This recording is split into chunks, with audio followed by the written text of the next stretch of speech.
If you've ever been in an Orthodox church, you've probably noticed that the priest, when he's conducting or celebrating the liturgy, he's wearing these very ornate and colorful robes. Here's an example of one of the robes that you've probably seen him in. And depending upon the season that you've come to the church, you'd probably see many other different colors. I mean, we've got purple, we've got blue, we've got red. And the question is, what do these mean? Why does the priest wear them? Where did they come from? Are they scriptural? And then, of course, the question, are they necessary? And that's what we're going to be talking about in this series. Now, if you asked most Orthodox priests, where did the vestments originate from, you're probably going to get two answers that have come down to us from history. The first one is that their origin is ritualistic. What that means is that it is a byproduct or a continuation of the Jewish vestments that were worn by the Jewish priests in the temples and is described in the Old Testament. Now, the next explanation you'd hear is the antiquarian origin, which is that it evolved from the normal dress of the time of the apostles. So let's look at each one of these. Now, from the ritualistic standpoint, it is not incorrect to say that the idea of vestments, meaning some degree of separation between the clergy and the laity, did not have its origin in Jewish roots. And in fact, St. Jerome talks about it, and also St. Clement talked about it, and in fact, it's even written in one of the canons. Canon 37 of the Canons of Hippolytus state, "As often as the bishops would partake of the mysteries, the presbyters and deacons shall gather round him clad in white, particularly clean clothes, more beautiful than those of the rest of the people." St. Jerome writes, "We too ought not enter the Holy of Holies in our everyday garments, when they have become defiled from ordinary use, but with a clean conscience instead, and in clean garments, when we hold in our hands the sacrament of the Lord." But it would not be correct to say that our vestments, meaning the Orthodox and Catholic vestments, are a continuation of the Jewish vestments. Because remember, the early Christians, especially St. Paul and St. Peter, were making that separation between Jewish worship and then Christian worship. So they wanted to now make this, I don't want to say clean break, but they didn't want to have the association that these are just extensions of temple garments. So this second explanation is much more plausible. The antiquarian idea that these vestments evolved from normal dress, and that normal dress was what the Hellenized Roman era people were wearing at that time. And what did that consist of? Well, it consisted of something simple, like a white tunic. And you heard me also mention that in the canon. And so this is what the normal average Roman citizen would be wearing. And so the apostles started with this. Around the time of the 4th century, we added another piece, and that was this cape, or what we would call in Greek a Felonion. And this cape now would cover the tunic, and this would be worn then by the bishops. Now remember, we certainly had presbyters and deacons and bishops in the early church, but the separation really started with the episcopal ranks, with the bishop ranks. Now by the time of the Byzantine Empire, and we're talking around the 6th century, we see additional pieces being added to the liturgical vestments.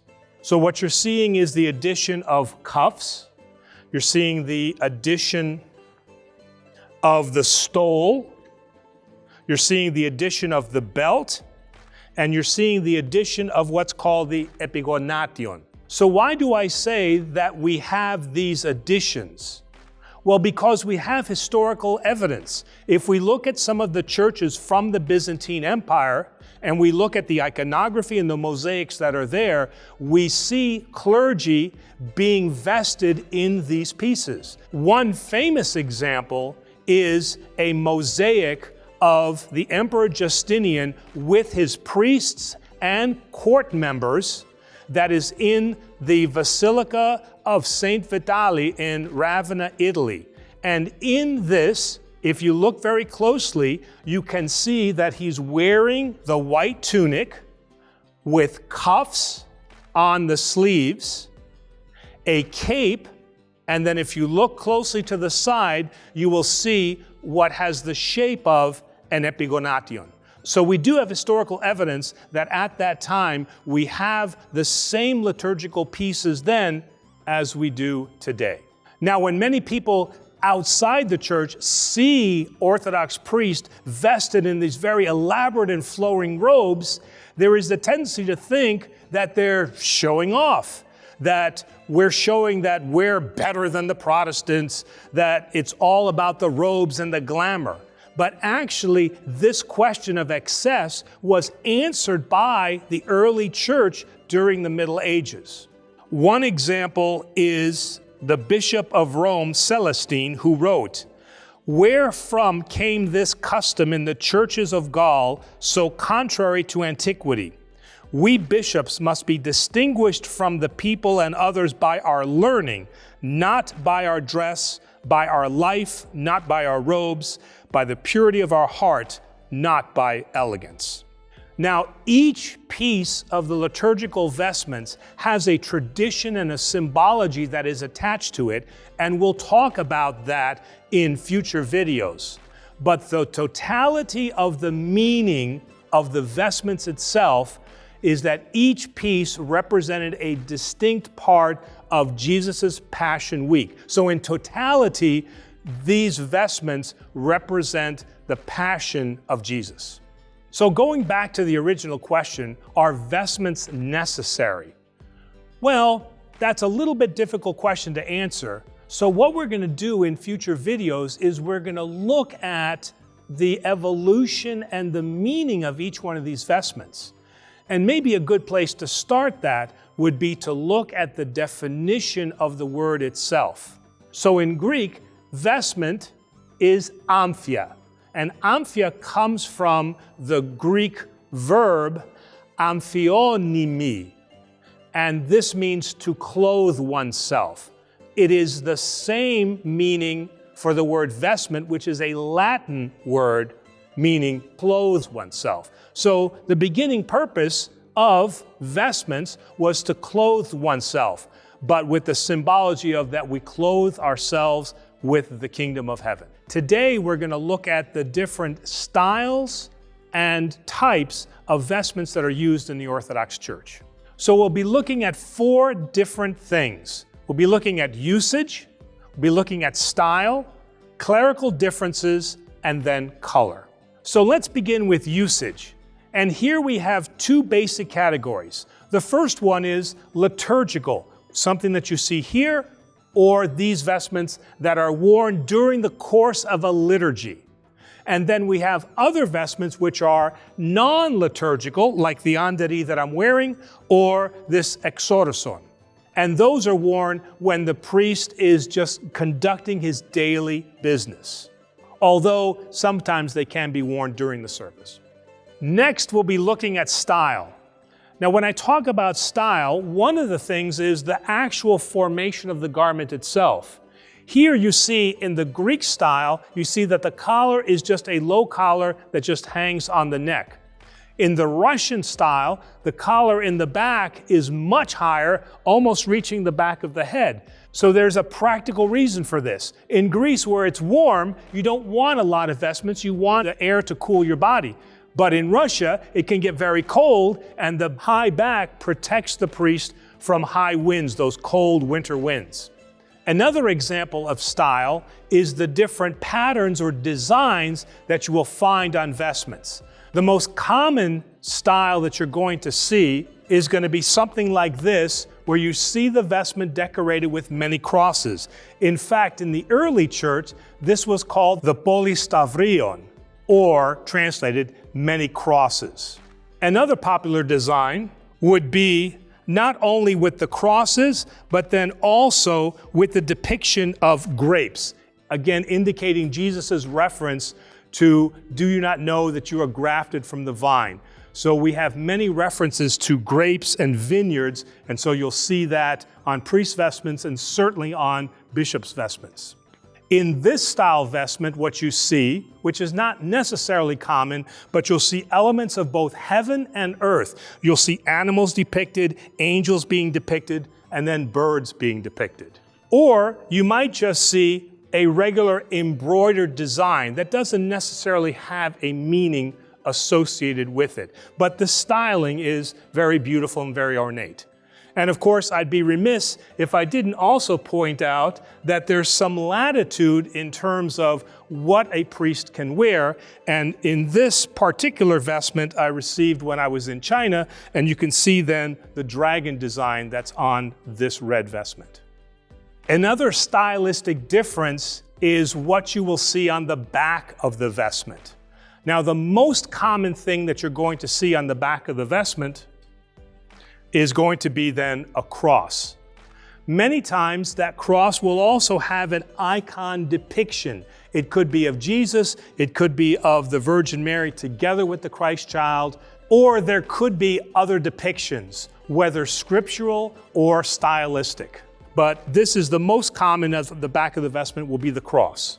Here we just have the standard cross, but not with an icon depicted on it. Here we have the Christian symbol of the hero, and here we have the Virgin Mary and the Christ child just represented, and you can almost kind of barely make out the cross design.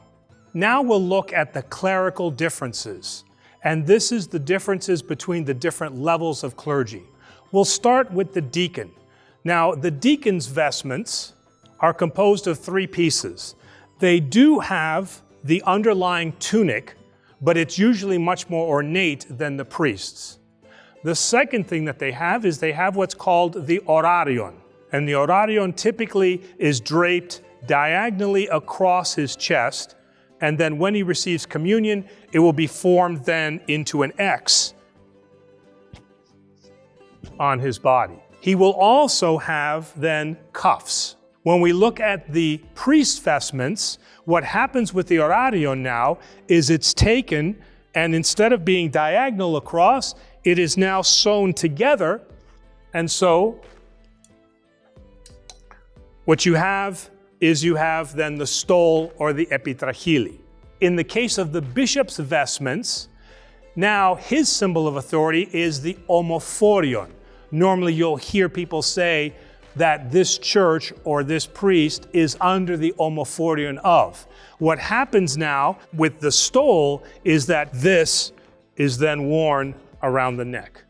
So there are times that you will see the bishop wearing this as the stole and not necessarily around his neck as the omophorion. Now the bishop will also wear a tunic, but the tunic will be again a little bit more elaborate, and we call that the sakos. In addition to this, you will normally see the bishop wearing what is called a mandia. And the mandia is basically a very, very large phelonion that is draped over him, and he'll use this as he enters the church, but he will remove it before the service actually begins. The last 2 pieces that belong to the vestments of the bishop would be his staff, which shows him as the shepherd of his much larger flock, and then also his hat, which we call a mitre, much more elaborate and jewel encrusted than would be the hat of the priest, which is just a basic black cap called a galimafi. So that brings up an interesting question. How come you don't see me wearing the galimafi on my head? And so the reason for this is that some bishops feel that the galimafi has a more monastic flavor to it, and so they ask that the priest do not wear the galimafi if they are serving in a parish. Today we're going to talk about, hey, what's up with all those different colors? Well, if you've gone into an Orthodox church, most of the time during the liturgical year, you're probably going to see this color. Gold is the standard color. Now, I want to preface that by saying that when priests first start out, because they don't have a lot of money and vestments are expensive, then they'll only have a few vestments. So probably if you don't see the gold vestment, what you will see is you'll see a white vestment. So maybe it's best to start with the white vestment. So the different colors are associated with different seasons of the liturgical year. What's the most important time in the liturgical year? Pascha, the resurrection. And that is when the priest will wear the white vestment. So if you don't see gold, you'll see most priests, especially younger priests, with a white vestment because this is the one that is most important to celebrate the resurrection. Also, white is used for many of the other sacraments. The white garment of baptism, the white joy of the resurrection for the funeral, and typically white will do for weddings. So this is very multi-purposeful for that younger priest. So then, why would he need other vestments? Well, the answer to that question is he doesn't need to have those other vestments, but having those different colors then is a visual signal, as are many things in our Orthodox Church, that the season of the liturgical year has changed. So there's a visual indication. So when you have a gold vestment that is seen most of the time, and then the laity sees a different color, they recognize something is different in our church. So with that, during the Lenten season, you're going to see then the color turning purple. And this is representative of how they mocked Christ by putting on a purple robe. In this case, you see that this is a combination of white anticipating the Paschal event, but also purple to indicate that we are in that Lenten season. So something like this would be worn from the beginning of Lent all the way through Holy Week. Some priests you will see when they enter the depth of Holy Week, and I'd say probably Thursday on, when we are in the real depth and passion of what Christ is going through, the dark times, then you will see some priests wearing then a black vestment. All this means is that is a continuation of that darkening of what's happening during Lent and Holy Week. And here would be a different shade of the purple. And for, again, just my preference, as we go deeper and deeper into Lent, I like the people to see that the vestments become darker and darker. So as you saw the one vestment that I gave you before, I wear this earlier during the Lenten period, halfway through the Lenten period, and then I have the black vestment that I wear after Holy Monday. Another vestment color that you'll see is the blue vestment. We have a number of different feasts during the year that are associated with the Virgin Mary or the Theotokos. Now, if you look at the icons that we have on the iconostasy, you'll see that the Virgin Mary wears blue underneath, representing her humanity, and then red on the top, which shows that she is clothed with the divine. And what you see over in the icon of Christ is you see just the opposite. You see the red of his divinity, but he is clothed with blue of his humanity. So that's what the blue represents here. In this case, you see that I have this blue, and then I have also then a darker blue. So different shades don't indicate any real difference, but it's just a stylistic preference of the priest. There are certain times of the year when the green vestment is worn. Most popular is any time that we are talking about the Holy Spirit, like Monday of the Holy Spirit, or on Palm Sunday, when obviously the palms are then green. Lastly, what we have are the red vestments. Now, the red vestments have two different applications. The first one is for the nativity season, right? Christmas, red, very nice. The second reason is when we are celebrating a saint who was martyred. And obviously that red indicates or is symbolic of the blood that he shed for the Christian faith. So while you may see priests with different colors like brown or orange, what I wanted you to see here are the traditional colors that are associated with the different seasons of the liturgical year. Well, in our continuing series on the wonderful world of Orthodox vestments, we're going to be looking at non-liturgical vestments. And specifically in this video, we're going to be looking at what I'm wearing, the anderi, and we're going to look at the exorison.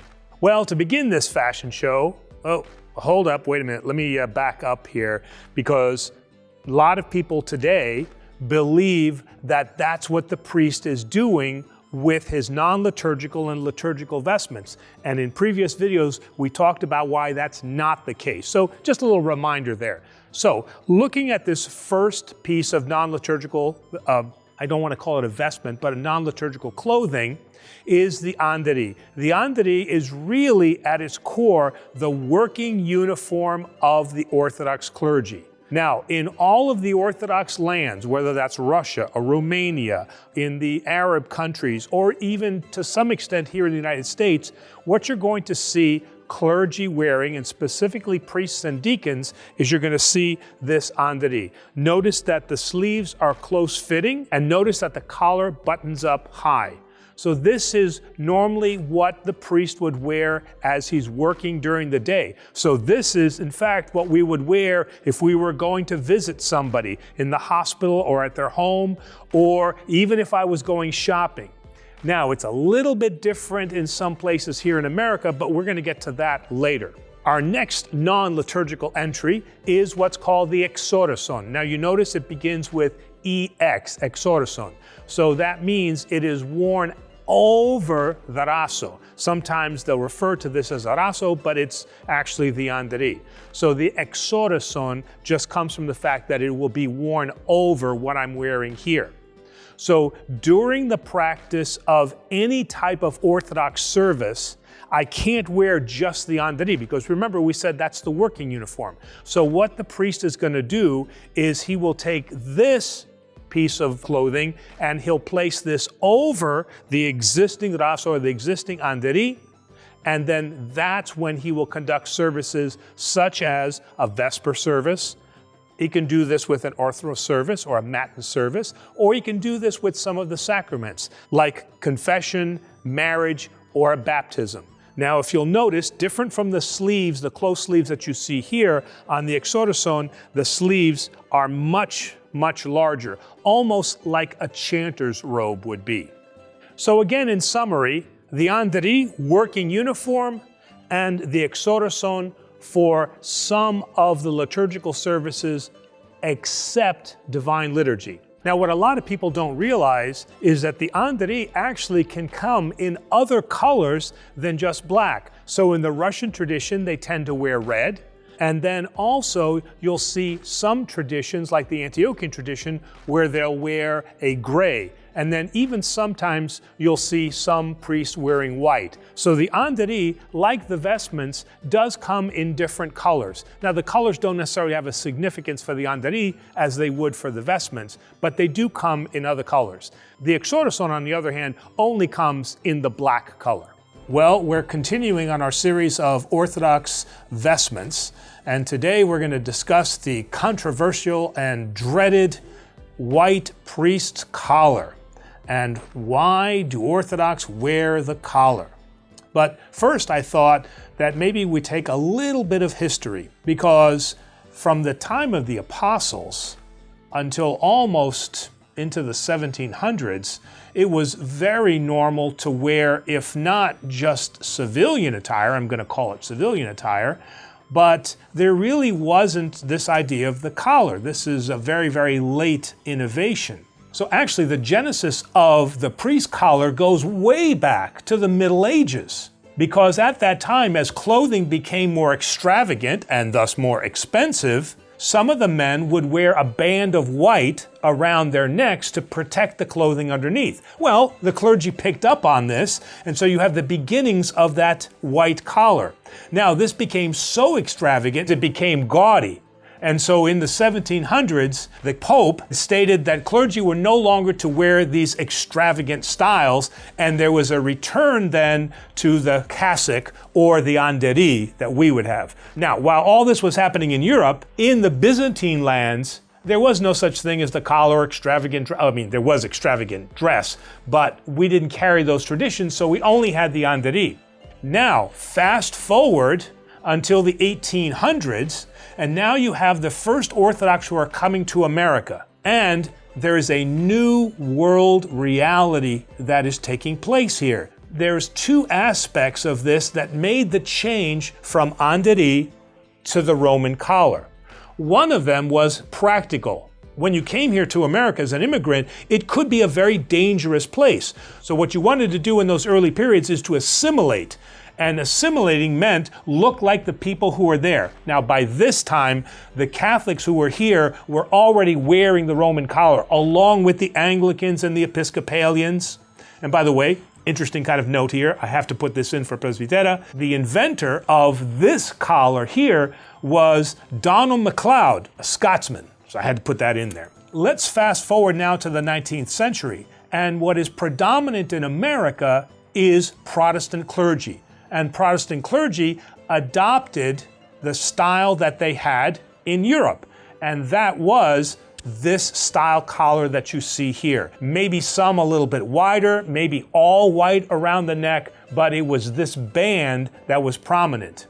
Now in the 20th century, the early 20th century, what you have is the Catholics now who are coming to this country, and you have the Orthodox. And when they were coming to this country, many of those clergy wanted to shed what they thought were those ancient traditions that were old and tired and didn't represent the brave new world. So they wanted to assimilate with their counterparts, and so they started adopting not only the collar, but they took off the galimafi, they took off the raso, they started wearing suits, and if you'll notice, most of the pictures of clergy from that time, they are clean shaven. So that collar came about mostly from assimilation. So now that we've talked about the history, let's talk about what the collar represents.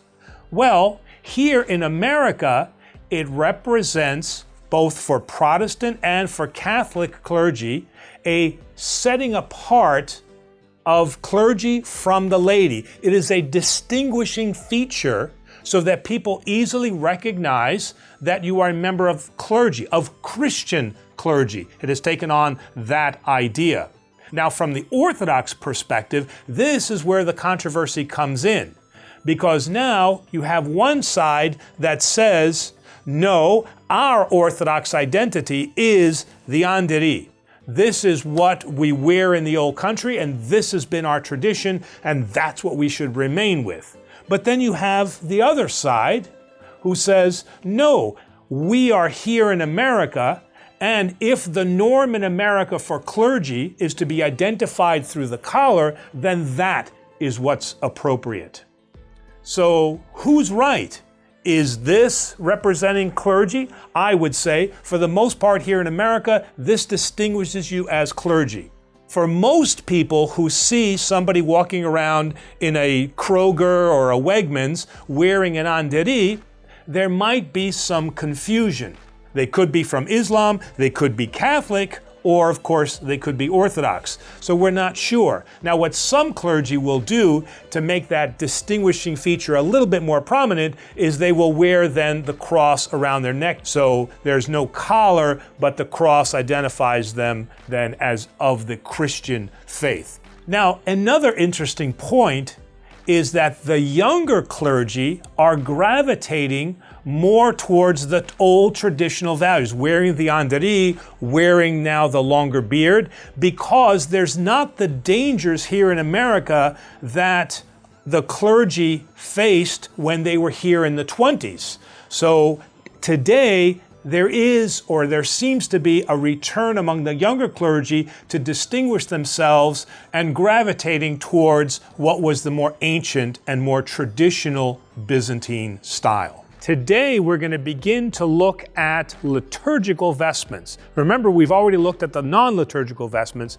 but today what we're going to look at is vestments that are predominantly used during the conduct of the divine liturgy. So we're going to begin by looking at a garment called the Starion. Now, first off, before I begin, let's review very quickly. Originally, all of the vestments represented events during Christ's Passion Week. And over time, the vestments evolved into other meanings. But their original meaning was what they represented during Christ's Passion Week. The Starion is one that has held on to that because it represents now the seamless tunic that was worn by Christ and that the soldiers at the crucifixion were gambling or playing dice over. So what you see in the Starion is now a more loose-fitting garment, high collar, and usually some embroidery here at the top. The sleeves fit fairly closely as they would in the Anderi, but you'll notice here the cord at the end is meant now to wrap around the sleeves, tighten them up so that when I put the cuffs on, it will fit very nicely. Now, I know that some people say that the Starion is typically white and that's biblical. You'll notice here that's not always the case. So in this case, we have gold. There's others that will have more of a lavender color. And again, sometimes it matches the vestments that the priest is wearing. But typically speaking, most of the Starion that you'll see will be white in color. Now, each vestment, as it's being put on by the priest, has a particular prayer that is read.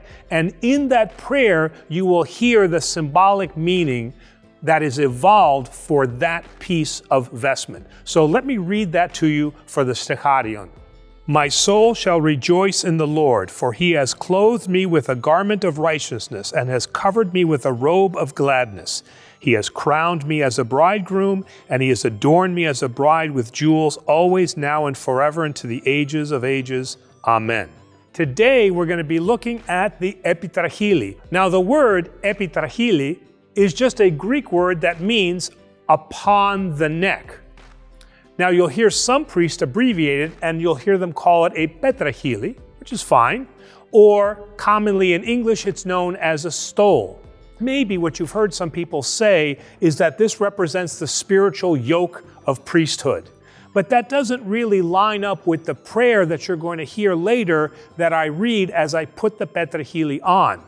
So what it represents is the grace of the priesthood that God has bestowed upon his priest. Remember, priesthood always belongs to Christ, and he lends that priesthood to the priest and then expects it to come back to him with the question of, what have you done with my priesthood? So in this case, it is the grace that has been bestowed upon that particular priest. As you've probably heard me say in previous videos, the Petraili just represents now the deacon's orarion, but now it has been brought together and fitted then over the neck.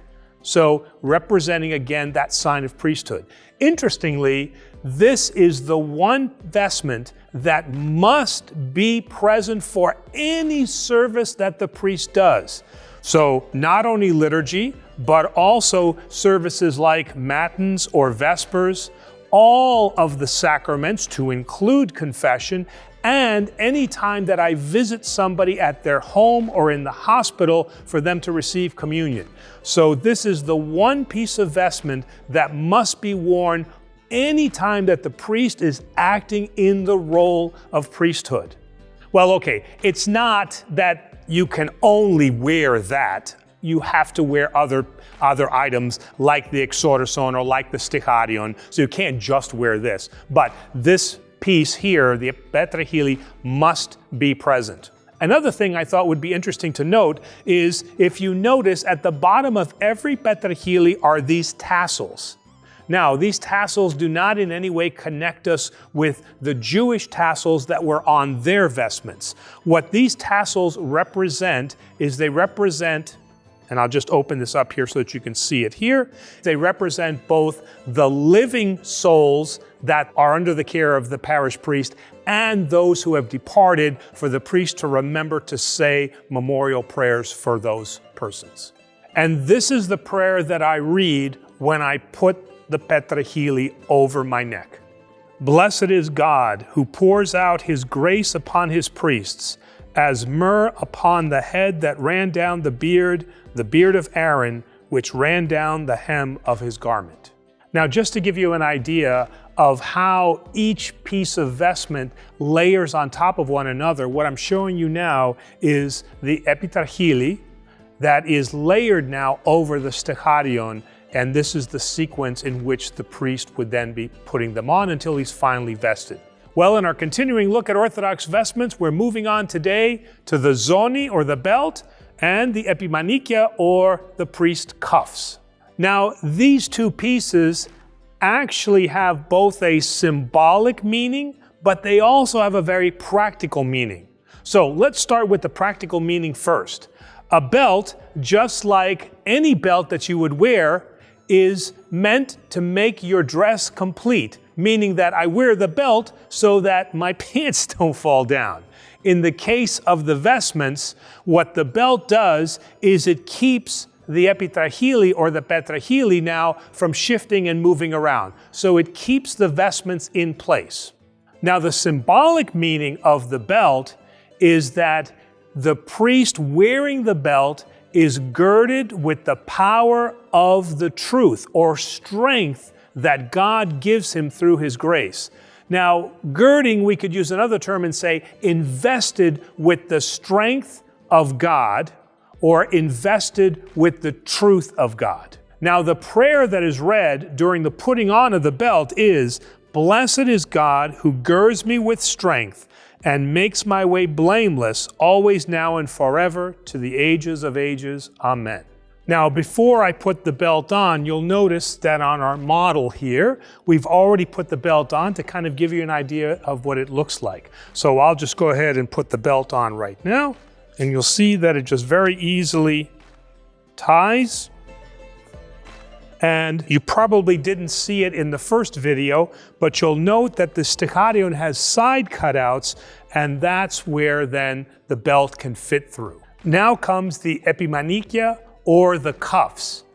So I like the word epimanikia because it also provides us a little bit more symbolism, because there are a couple of different symbolic meanings with the cuffs. Now, before I talk about that, remember I said they have a practical meaning. Well, the practical meaning is pretty clear. If you'll notice on the Starion, the sleeves drape fairly loose. And so if I was to conduct the liturgy in this fashion, these sleeves would be all over the place. And so practically what the cuffs do, and the cuffs are also worn by the deacon too, is that they contain then these baggy sleeves here, so that when I'm handling the gifts, both the wine and the oil in the chalice and the discus, so I can do that without having the sleeves then interrupt that process. Certainly, and another thing I could think of, which has happened to me on one occasion at least, is that priests carry candles many times, and having now flowing robes like this is very conducive to setting yourself on fire, so that the cuffs help prevent that tragedy. Now, from a symbolic perspective, overall, they represent the fact that the priest does not conduct the service on his own merit. He does it by the grace of God. So in that sense, he is bound to God to perform the liturgy or to celebrate the liturgical service. But there is a distinct and separate prayer for each one of the cuffs. The right hand speaks of the power of God over our adversaries, and the left speaks how I, as the priest, will endeavor to obey and to keep his commandments. Now, before I put the cuffs on, I have to prepare the Starion. Now, I did talk about this in the video on the Starion, but I'd like to demonstrate it for you now. So basically what you can see is I'm just going to wrap this cord around as the first securing of the sleeves. And this will be done in preparation for me to put both of the cuffs on. Now, what you haven't seen me do, and I would do this for each vestment, but I'm going to demonstrate it here, is normally the priest would make the sign of the cross over the particular vestment, and then he would venerate it, and then put that article or that vestment on. So now I'm going to put on the cuffs. I will begin with the right cuff first. Your right hand, O Lord, is glorious in strength. You have crushed your adversaries, and in the fullness of your glory, you have shattered your adversaries. And now, just to clean everything up, I'm just going to finish this cuff. I'm going to pull the sleeves down, and what it does is it gives everything then a nice, smooth, and clean look. All right, let's move on now to the left cuff.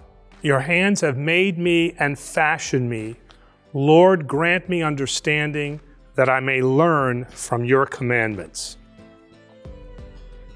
And same as I did with the right hand, I'm just going to tuck everything in nicely. And then the final thing is just make sure everything is out of sight. Give it a nice tuck. And there we go. We've got nice, clean looks. And now, with the sleeves out of the way, it's going to be much easier for me to handle the different liturgical vestments and the books and other things like that. Well, we're still looking at Orthodox vestments, and today we're going to look at a particular piece of vestment that you probably don't recognize or don't see often, and that's the Epigenatin. Now, just like the Felonion and the cuffs, the Epigenatin is an article of vestment that has a long historical and liturgical history, as you've seen in some of the other videos. In fact, in that beautiful mosaic of Emperor Justinian, you see that he's wearing something very similar to this Epigenatin. So, what does the word mean first? Well, like Petraili, which means around or on the neck, Epigenatin means on the knee. So as you can see in the example here, the Epigenatin falls right about where the priest's knee would be. Now there's a couple of different symbologies that have been associated with the Epigenatin. The first meaning is more historical. The apostles in Jesus' time, especially those that were given the finance position, would have carried the money purse here on their side, and it would have been on a rope. This is why many times you'll hear the rank of the person that wears the Epigenatin called the ekonomos, or economy. Another connection that's not necessarily historical, but is interesting nonetheless, is that the Epigenatin is awarded to that priest who is given the right to hear confessions, that is, Father Confessor. And Judas, who committed the greatest sin of betrayal, we now kind of have a tie between confessing of sins through the Father Confessor and the great sin that we had now with Judas. And now another symbolic meaning is that this represents the sword of God, or the sword of strength. And what is that strength? The strength is the Word of God. And again, look at the placement of the Epigenatin. It's on his side, and where would a sword be held? Also then on the side. So there's a couple of different meanings associated with the Epigenatin. Now the prayer that would be read when the priest is putting on the Epigenatin would be, "Gird your sword upon your thigh, O Mighty One, and in your splendor and beauty string your bow. Prosper and reign because of truth, meekness and righteousness. Your right hand shall lead you wondrously, always, now and forever, into the ages of ages. Amen." Well, we're coming to the end of liturgical vestments. One of the final pieces that we're going to be talking about today is what is called the Felonion, or the chasuble in English. Now you'll notice that this is the most decorative of the pieces, because on the back of the Felonion, which all of the congregation will see, is typically a depiction of Jesus Christ, the cross, or maybe Jesus with the Virgin Mary. And as you can see, the Felonion is placed over all of the other vestments like a cape. And in fact, that's really what we talk about when we say the Felonion, is we're meaning a cape. So just like the Epigenatin and the Epimanikia, the cuffs, the Felonion is a very historical vestment. You'll see it in many of the icons of the bishops of the early church, whether that's St. John Chrysostom, whether that's St. Nicholas, or whether that's St. Gregory. They'll be wearing this particular garment, but maybe not some of the other garments. So there's a long history of wearing the cape or wearing the phelonion. Now, from a practical purpose, the phelonion is a protection. So during cold weather, just as a cape would, it protects the wearer for those cold elements. Now, if you remember from previous videos, you can see this especially in the Russian-style garments, because the collar for the Russian-style garments, unlike the Greek, which is very low cut in the back, raises up and covers the neck. Why? Because in Russia, it's very cold. So the cape not only gives them warmth, but the high back also then protects them. So there's a practical application. From a symbolic perspective, this is now being clothed in the righteousness of God. And so the prayer the priest would read when he puts on the phelonion would be, "Your priests, O Lord, shall clothe themselves with righteousness, and your saints shall rejoice with joy, always, now and forever, into the ages of ages. Amen." And so now with the phelonion, we have all of the priest's vestments, and he is ready to serve the divine liturgy. Now, I don't want you to think that the cape makes him a superhero, but he does save people on a daily basis. Well, we've already talked about all the liturgical vestments that are necessary for the priest to celebrate or conduct the divine liturgy. The piece I'm going to talk about today is called the Epistithios, Stavro, or the Petrol Cross.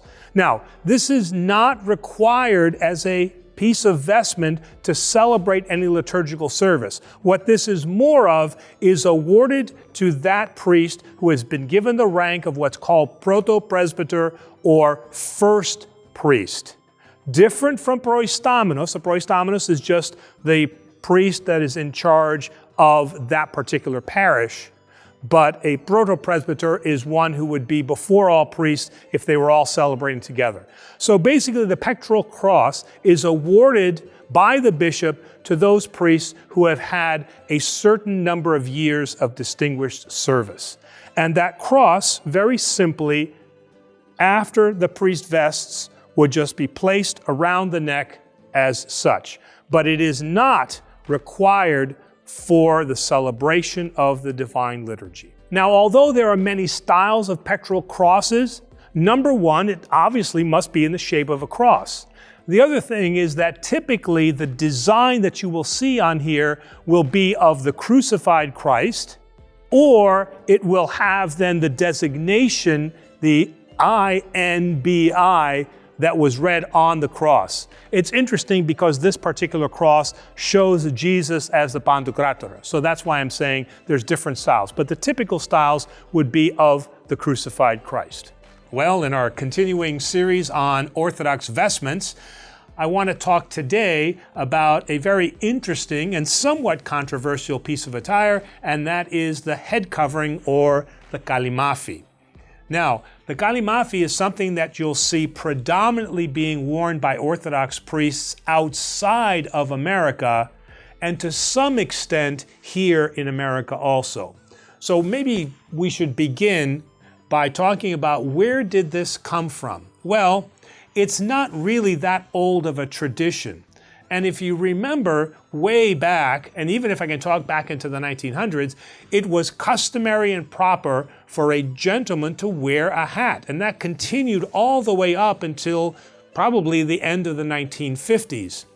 Well, in now Orthodox lands, they couldn't just wear a regular cap.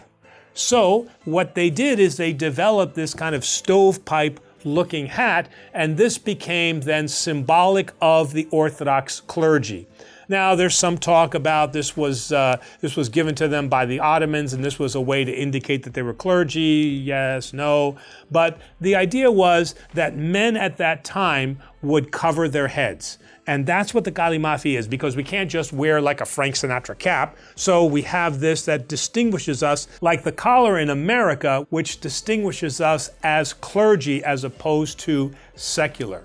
So that's kind of where it came from, and then it tended to stay, and it was mostly then worn by the celibates or the monastics here in America. And with the 1960s and the 1970s and the beginnings for Orthodox priests here in America to start wearing the collar, then the kalimafi fell out of use among many of the Orthodox clergy. Interestingly now, with the younger generation of priests, there seems to be a return to wanting to wear that, what they call traditional Orthodox attire. But it's not really traditional at all. It's something that came to us fairly late in the name of Orthodoxy. So for me, and the way that I learned, and what is the custom here in this metropolis, is that we don't wear the kalimafi. Although probably for me it would be better because it would cover my bald head and keep me a little bit warmer in the wintertime. But hey, all kidding aside, I just wanted to be able to speak a little bit about the kalimafi and for us not to over-symbolize what that means as opposed to the importance of the other vestments that we wear.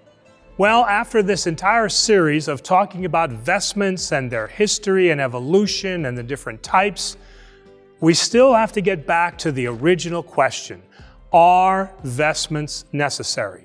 Now, there are many today who will speak about the excess of vestments just as many of the Protestant reformers spoke about the excesses that were happening in the Catholic Church.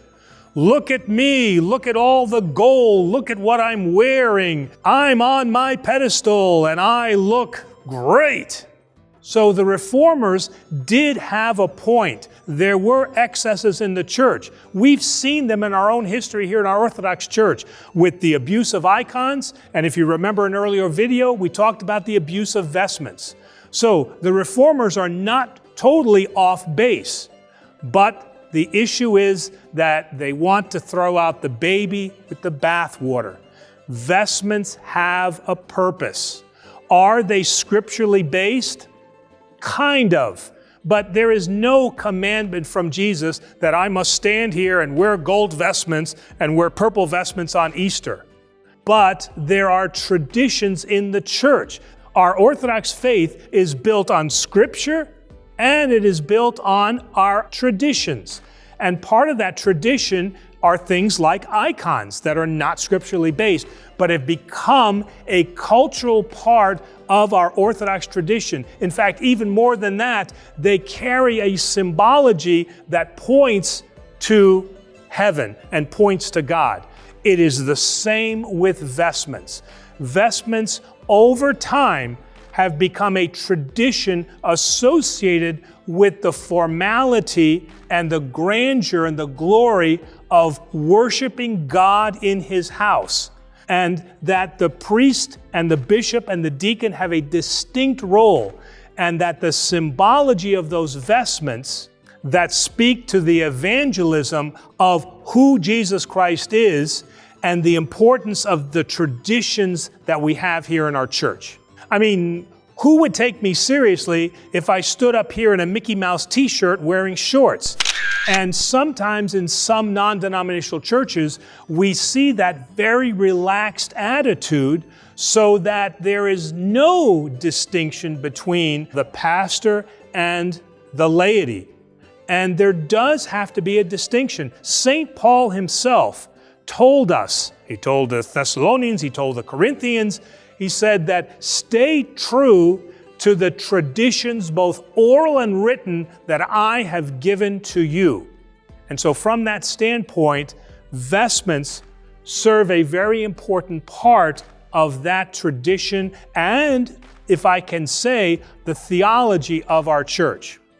A last comment that I want to make comes from Saint Simeon, the new theologian, who says, "The priestly vestments have a divine grace and a spiritual symbolism.